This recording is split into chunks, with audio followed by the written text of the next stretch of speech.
Taking a live look right now of Fort Pierce, Florida, where residents have been told to evacuate or take shelter due to Hurricane Dorian. Good afternoon and thanks for joining us. I'm Megan Sanchez. Megan Lane has the day off. These Floridians are heeding warnings from Florida Governor Ron DeSantis by taking shelter in a local middle school in Jacksonville, Florida. Landmark Middle School reopened their doors to the public today and has teamed up with the Red Cross to provide meals, snacks, and entertainment for children. A lot of these people are experienced with these hurricanes. We aren't. We come here, they say they're going to feed us. We got food, but we just want to make sure the kids can, survive through this and have the right environment. At home with the lights off, we don't know what type of environment that'll be for the kids. Evacuations are not just limited to Florida. They continue up the East Coast and into South Carolina, where today state troopers reversed traffic on Interstate 26 to help people get out of harm's way faster. All 8 counties on South Carolina's coast are now under mandatory evacuation orders. Hurricane Dorian ran through the Bahamas today. As you can see, the roads are flooded and homes are inundated with water. The Red Cross says as many as 13,000 homes may have been destroyed today. Right now, the storm is practically stalled over the Bahamas, and there are reports of casualties. While it's not clear whether Dorian will make landfall on the U.S. East Coast, forecasters say it will creep dangerously close over the next day and a half. Now I'll send it over to Elise Smith, who has been monitoring this storm for more than a week. Elise, how far is Dorian from the Florida coast right now? Yes, Megan, we are about 100 miles away, the center of the circulation of Dorian from Florida. And as if the storm wasn't unprecedented enough, yes, this storm was stationary for about an hour this afternoon. It stalled completely. One big reason why, it was going through an eye wall replacement cycle. So you can see here, even within that eye wall, it looks a little skewed. Circulation is not perfectly circular. It was around 3 p.m., but now it is strong again. We are going to be dealing with potentially hurricane force winds off the coast of Florida. We have hurricane watches and warnings now nearly for the entire coast of Florida. Also, tropical storm watches and warnings extend further inland, almost to Tampa. Orlando is in a tropical storm warning ahead of Hurricane Dorian, and that's because those tropical storm force winds and hurricane storm force winds extend so far from the center of the hurricane. Yeah, no surprise that Florida will be feeling it, Georgia and even South Carolina. So we're talking about strong winds, but also a storm surge that could reach up to 4 to 7 feet all the way down just north of Miami, up through Georgia, and potentially up into Charleston, South Carolina as well. So right now, Hurricane Dorian, a Category 4 storm. Yes, it did weaken slightly this afternoon at 145 miles per hour right now with those winds. And as we go on over the next several days, we'll still be talking about this storm by the Bahamas throughout the evening. By tomorrow, could creep a little further north, heading off into, well, South Carolina, North Carolina by Thursday. So hopefully by Friday, we'll be done talking about Hurricane Dorian. Elise, thank you. Back here at home, another Missouri organization is on the way to the East Coast to assist with Hurricane Dorian relief. KRSG 13's Kyrian Lee joins us in the studio now with those details. Megan, in response to Hurricane Dorian, 28 volunteers from Missouri American Red Cross chapters are deploying to help with relief efforts. Some volunteers come from the Jefferson City, Columbia area. 2-person teams are taking emergency response vehicles, which will be used to provide food and other disaster response supplies to the people affected by the hurricane. Disaster relief volunteers Mike Quigley and Mark Stadmiller are the 2-person team who left from Jefferson City today. Other volunteers will be helping with logistics, transportation needs, and shelter operations, which include feeding, health services, and mental health services. Quigley says this is his first mission outside of Missouri. He says after so much disaster right here in mid-Missouri, it's their turn to give back to other hurting communities. People need people. And we can either be part of the problem or part of the solution, and it's always better to be part of the solution. The donation, of course, giving your time, depending on where it makes landfall, they may need blood supply. So those are important aspects of what needs to happen too. And those are ways that people locally here can get involved. Quigley says their mission could last anywhere from 14 to 21 days or longer if needed. Megan. Tyrion, thank you. KRCG 13 has a network of reporters providing live streaming coverage at krcgtv.com as Hurricane Dorian approaches the Florida coast. You can also download the News On app on your Roku, Fire, and Apple TV for unique live multi-screen coverage of Hurricane Dorian. And if you have any photos from family and friends in the path of Dorian that you'd like to share with us, head to our website, krcgtv.com/chime in. Now for a look at the forecast here at home in mid-Missouri. Elise. Yes, we have finally seen some sunshine. What a nice change after a pretty cloudy weekend. And that helped us to warm up as well. Temperatures right now are in the mid-80s. It's 84 in Columbia, 85 in Jefferson City, 86 down at the lake area. This is pretty seasonal for early September. On our clouds and radar loop here, you can see that bright sunny sky, a few mid to upper level clouds filtering in here and there. And as we head on through the evening, it is going to be mostly, oops, got a typo. Well, it's going to be mostly clear tonight, a little muggy as well, but tomorrow even hotter. We are going to be monitoring a heat index that could be near the triple digits. I'll let you know how long we're expecting that heat to stick around coming up in the forecast. After 3 days of extensive searching, the body of a man who police say drove into the Missouri River Friday night has been located. Dive teams with the Osage and Callaway County Sheriff's Department spent the past 3 days searching at least 7 miles of swift-moving, muddy, and debris-filled water to look for the teen. Police say the 18-year-old was seen by witnesses driving off the Norrin access point into the river on Friday night. Divers were able to locate the car and remove it Saturday. It wasn't until this afternoon, though. Police say the teen's body was recovered just downstream across from the Capitol. A large chunk of pavement is blown out in the intersection of West High and Clay Streets in Jefferson City after a water main break today.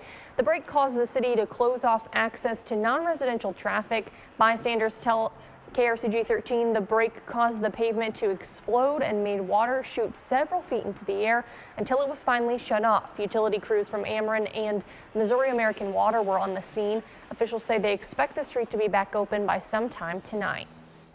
Police in West Texas say 36-year-old Seth Ader was fired from his job just a short time before he went on Saturday's shooting spree. Police say Ader killed 7 people and injured more than 20. Federal agents are still investigating how he got the weapon he used in the attack. Right after that firing, he called 911, Odessa Police Department's 911, and so did his employer. And basically they were complaining on each other because they had a disagreement over the firing. Authorities say Ader rambled but did not threaten anyone during the phone calls. They also say the trooper who pulled him over was unaware of what had happened and was not actively looking for that vehicle. Police say he opened fire with an assault-style rifle, then took off, leading police on a high-speed chase while randomly shooting at other people. The chase ended when law enforcement took Ader down outside a movie theater in Odessa, Texas. After the break, the latest in the recovery efforts from the diving boat fire in Southern California. But first, as we go to breaks throughout our newscast tonight, the latest along Florida's east coast as the state braces for Dorian's impact. We're here on Singer Island along the Lake Worth Inlet. This is where we've seen conditions deteriorate by the hour. The intercoastal waterway here continues to slam the shoreline as the wind strengthens. This isn't keeping people inside, though. As you can see, not everyone heeding the warning when it comes to the mandatory evacuation now in place here. We've seen quite a few people riding bikes, fishing, and taking pictures. Many tell us they're born and raised here in Florida and plan to ride out this storm at home. Reporting in Palm Beach Shores, Florida, I'm Kara Duffy.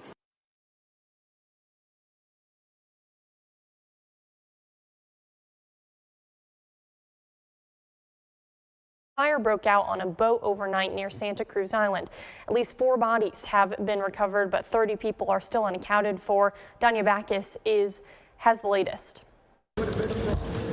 Emergency crews scrambled to help those injured following a massive vessel fire off the coast of California. Right now they're conducting shoreline searches for any available survivors. The 75-foot dive boat named Conception was taking dozens of people on a Labor Day trip when it went up in flames near Santa Cruz Island overnight. Fire department crews were fighting the fire when the vessel sank 20 yards offshore in 64 feet of water.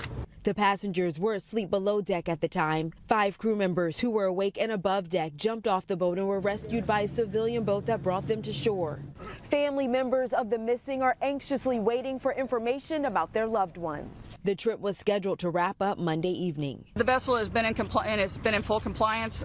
We are working deliberately with the vessel owner operator who is with us at this time. The National Transportation Safety Board is sending a team to investigate the incident. It's not known what caused the fire. Danya Backus, CBS News, Oxnard, California.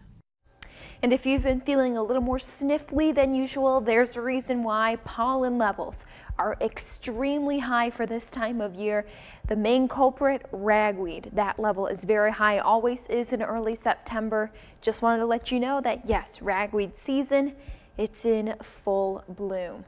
Also, we have the potential to see a 90-degree day this week. I'll let you know which day it is coming up in the forecast. News for Columbia, Jefferson City, and the Lake of the Ozarks. KRCG 13 live at 5. We'll be right back.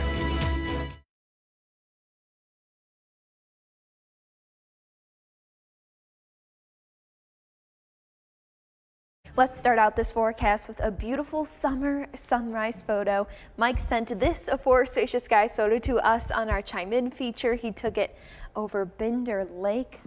Awesome photo. If you would like to share any weather photos with me, you can send them to me on Facebook or be like Mike and send them to krcgtv.com/chime-in. And well, it's feeling a little bit like summer today. It's meteorological fall that began yesterday, but we got that sunshine. It helped us to warm up, and we are in the mid-80s right now. And the humidity is also rising, so it really does feel like the lower 90s. But as temperatures fall tonight, get closer to the dew point, it's going to feel a little more muggy outside. We'll stay within the mid-80s through the evening, falling through the 70s and into the mid-60s by tomorrow morning.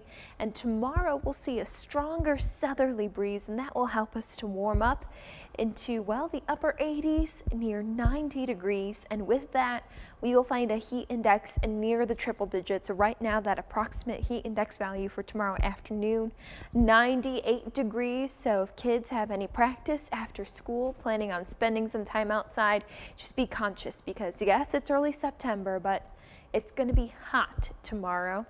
Quickly changes though. Tomorrow we'll also see a cold front move through. That will kick the heat and humidity out of the way, then allow for this high pressure system to sink in behind it and really control the forecast not only for Wednesday, but Thursday as well. So slight cool down is on, but first we have to deal with the heat, humidity, and potential for a couple of showers. Tomorrow, noon, lunchtime, few clouds moving in here and there, but then by tomorrow afternoon, we'll begin to watch for that cold front, and it's not going to be the strongest one in the terms of showers and storms, but you can't rule out a couple. Only reason I know where this cold front is because of studying it and some of the cloud cover there. Looks like we could pick up on a few showers right around 11 p.m. as that front is moving through. So yes, pretty dry for tomorrow in general, but you can't rule out a stray shower or storm that could become severe. We do have a severe weather risk area of 1 for all of central Missouri with tomorrow's rain chance.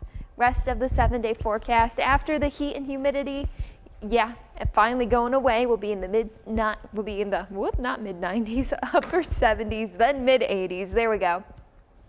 Then heading into the weekend, a couple of 80-degree days, but looks like we could see a slight cool down through the weekend with a few more chances for some rain and some showers. So yeah, just a pretty easy forecast here compared to what's happening across the country. Absolutely, and you could really feel people starting to push for fall last week with the pumpkin stuff and that sort of thing. But I feel like now that it's September, they're really pushing, but it's still I do warm, have my so. September candle, and it smells like fall. So, but summer-like temps for a little while longer. Oh yeah. And Jolly Patel from our sister station has the latest from a Florida evacuation zone. I'm Anjali Patel in Myrtle Beach, South Carolina. It's been a busy Labor Day weekend. Tourists here on vacation are now having to pack up and head back home. Hotels and restaurants along Ocean Boulevard here are part of Zone A. That's the evacuation zone. Now, employees here at this amusement park are working to secure this ride as many prepare for what could be a dangerous storm surge. After the break, how election reform could affect you. Stay with us.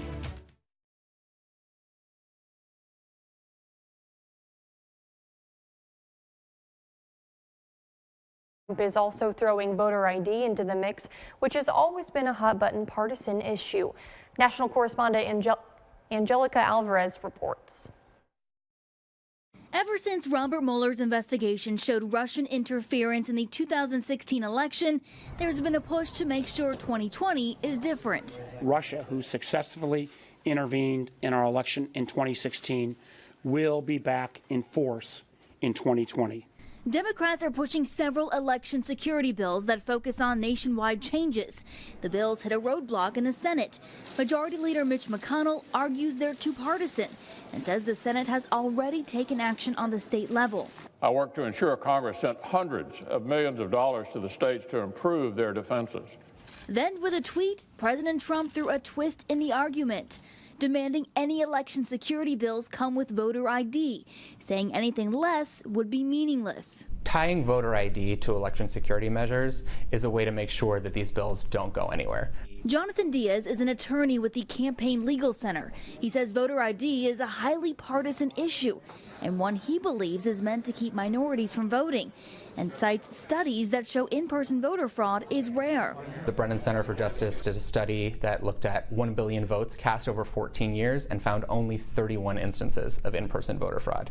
The Justice Department under President Bush did a similar study that found 26 instances of voter fraud over 5 years. However, some say different. I don't think that this issue area is in any way designed to prevent anyone from voting. Rather the reverse, it's designed to protect the sanctity of the vote so that no one's vote is canceled out or nullified by someone, for instance, illegally voting in the other direction. Lawmakers are in recess until after Labor Day. Whether they take up election security or voter ID remains to be seen. In Washington, I'm Angelica Alvarez. Elise has a final check of our forecast after the break on KRCG 13 Live at 5. But first, an update on storm preps in Georgia. I'm Kylie Thomas, and we are on our way to Savannah, Georgia right now. Traffic is moving along pretty smoothly here on 95 North. The rain has been on and off throughout the day as we brace for the potential impacts of Hurricane Dorian.